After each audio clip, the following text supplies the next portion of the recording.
So earlier today I installed my M.2 SSD 1TB drive onto my motherboard. You will be able to see the installation on an earlier video that I did. Everything's now in place. At the time I shown that you wouldn't be able to see the actual hard drive appear in your local file, so like you have your local C and your local D drive, or just your additional D drive. You couldn't see the drive at the time that it was installed, although you could see it running on the BIOS when you booted up BIOS on your computer. So what I'm going to show you right now is just how basically to get that drive detected and to get it partitioned so you can use it ready for use.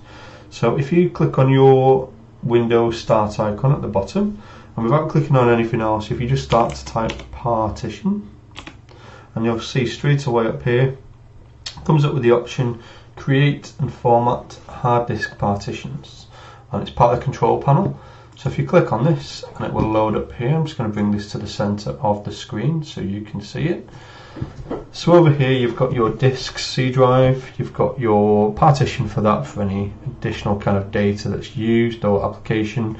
Then you've got my D drive there, which I've labeled big data, and that's just because that's my storage drive for most of my additional stuff. Down here, however, you've got a black line here, and it says next to it basic, and then it has an unallocated amount of space. And when it's close to 1 terabyte, which is roughly around 1000 gigabytes, which you'll see there, that is generally the drive. So you'll be able to identify that pretty instantly. Now, the drive has not yet been kind of updated onto my computer. It's not been partitioned so that you can see the drive visually.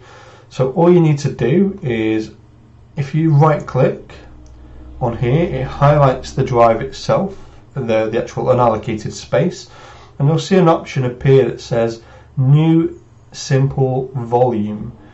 So if you click on that, and it should start the startup wizard, and this is just to how to basically get your disk available and ready for use.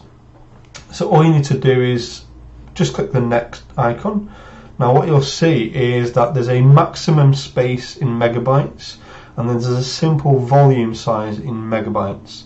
Now the simple volume size in megabytes should not be greater than the maximum disk space in megabytes. It should be the same anyway, but in case you wanted to partition that separately, but you will be able to just pop in the full amount if you just want to partition it as one single drive, and just click next.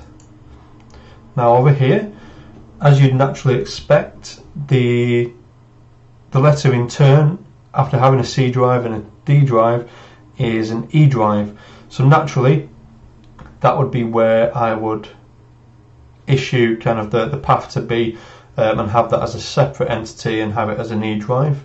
You can label it other things or put it to whatever you want to be, but I'm going to put that as an E drive.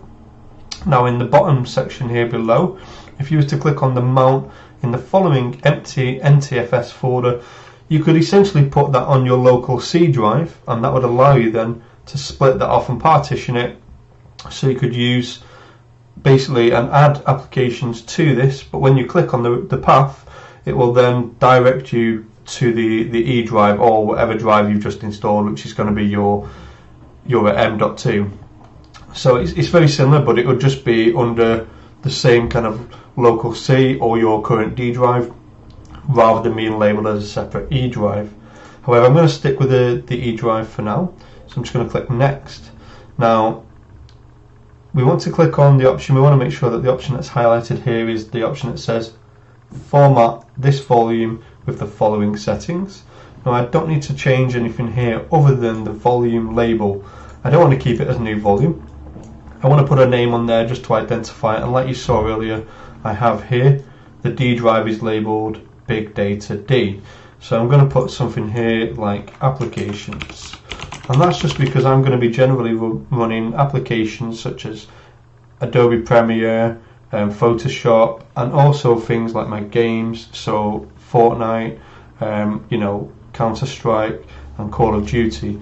I want it to be as quick as possible, so this is the quickest drive that I have on my system. So I'm just going to label that applications, and then I'm just going to click on the perform quick format. I don't really need to do any compression or anything like that, so it's just a simple next. That's just your summary of what's going to happen when you kind of finish this process, and I'm just going to click finish, and there we go. So we now have a separate drive, and when I click on here now, it should automatically open up, and it's just partitioned itself, and you'll see now that there's an applications E drive empty folder on here, but that is there now, and you can see I've got my local C drive, which is my current applications, my D drive, which is my data, and soon to be where my main applications are stored. All my program files are going to be redirected onto this E drive. So I hope this helps. This was certainly a bit of a learning curve for me. It's the first time I've used an M.2 drive, but there's plenty of tutorials around as well to help. But if there's anything you need, just have a quick scan. But I hope this helps you on your efforts in upgrading your computer. Thank you. Take care now.